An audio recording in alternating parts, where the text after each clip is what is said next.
So this is really interesting. In many of the papers, we're being told about the emergency alert that's happening on the 23rd of April this year that might be used to tell us about things that are impacting on us at the level of our safety. It's interesting that in the papers, they tell you that your phone's functionality won't work unless you accept the alert and do as it asks you to do.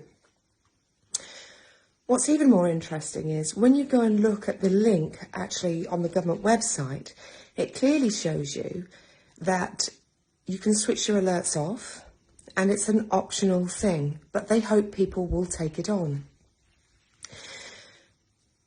So what's the purpose of the media instilling fear? This is a very clever partnership between the government and the media. Because let me ask you this question. The government know that it's optional, it clearly states that on the government website, yet they are allowing the media to continue to spread a message of fear because most people will want their phones and most people, I assume, would simply accept the alert. So the government know that that's not true, so they could easily put it right. So what's the purpose of this? Let me take you back to 2020, and some of you might find this a challenge to take on board, as many did back then. As of March the 19th, 2020, COVID-19 was off the high consequence infectious disease list due to low mortality. But the message going out into the media was something quite different. But yet, on the government website, it was telling the truth. Now, of course, some of the truth is now coming out around those times about the forced do not attempt resuscitation orders that were put on people that meant they never even got the care that they were supposed to get, adding to the fear. The truth is now coming out about the cocktail of midazolam and steroids as part of the barbaric end-of-life pathway. But by the way, the government talks about the dangers of those and the combinations of those on the government website. Yet we all listen to the media. How many of us actually go back and do the research and go and find articles? Because the government have to tell you the truth. And the truth is there on their website. Now, it's really interesting because in the article, it also says that it doesn't need your mobile number. So what technology are they using? So a little bit of research and a Freedom of Information request that I sent to the council back in 2021 shows us that all the street lighting was changed. I don't know if you noticed it because it was done during lockdown at a time when most people wouldn't notice it. And they were using LED lights. Now that LED light is a technology that can communicate with each other using a frequency. Doesn't need the mobile phone network. And you can Google that. Wikipedia tells you about it. There's a research that was done by Disney back in 2015 that talks about how the lights can communicate with each other. And we're sold the lights to say that actually they're energy efficient and to have them in our home. We're even offered incentives to put them into our homes, but yet they can communicate with every single mobile device.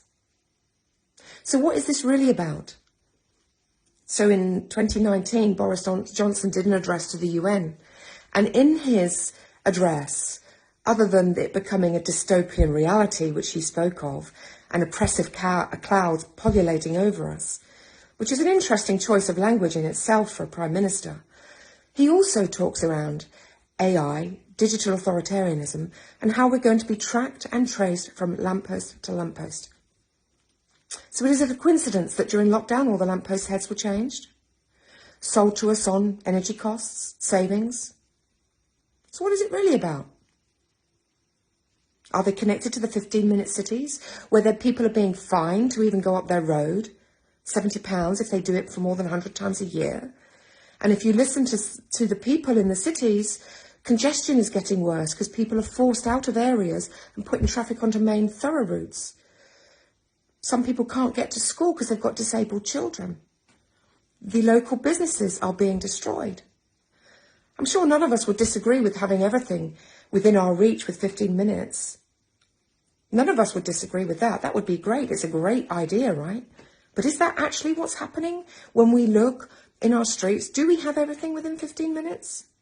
And how much of it was a choice as opposed to it being a stealth consultation that's on the government website, which many people will not go and find. And there's no democracy in it because it's being forced upon us. So how is this LED technology that's going to be issuing these alerts that requires no mobile number going to be used for smart cities and 15-minute cities and the mayor cities? What's the real purpose of it? I just say to you to take some time to really contemplate. Ask yourself questions. Questions are really important. They challenge our minds. They make us think. Ask your own questions. Ask yourself, does it feel right? Are we getting more restricted or less constricted? Which way is it going? Are we being charged more taxes or are we being charged less taxes? Are cities becoming more accessible or less accessible? How much money do we have to pay if we hit a bus lane or go into a ULEZ zone and now a clean air zone? And how are they going to communicate with us to find out where we are? Many people took on the track and trace system in 2020. And it was a pace and lead. It was like seeing how compliant people would be before they then imposed the COVID-19 health passport, which, by the way, is gone now. So what was it really about? Was it about our health or was it about control? I ask you to simply ask yourselves the questions deep on the inside, because I guarantee to you, if you do not, your children's future and freedoms are going to be gone.